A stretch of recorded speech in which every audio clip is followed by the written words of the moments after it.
বাংলাদেশ ক্রিকেটে এক নতুন সূর্যোদয়, আর সেই সূর্যের নাম আমিনুল ইসলাম বুলবুল। সাবেক অধিনায়ক, দেশের ক্রিকেটের পথ প্রদর্শক, এবার তার হাতে উঠছে দেশের সবচেয়ে শক্তিশালী ক্রিকেট চেয়ারের দায়িত্ব, বিসিবি সভাপতির পদ।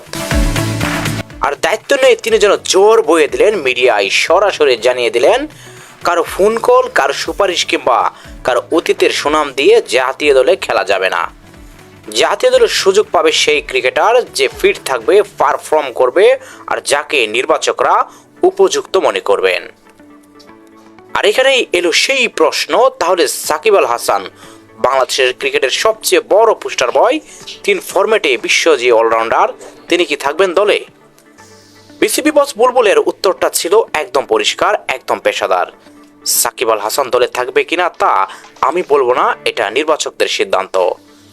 তবে যদি সে ফিট থাকে তাহলে আমি অবশ্যই চাইবো সে খেলুক।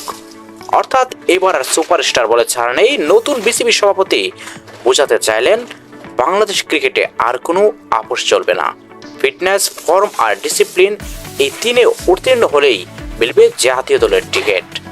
আর সেটা সাকিব হোক কিংবা যে কেউ, নিয়ম সবার জন্য সমান।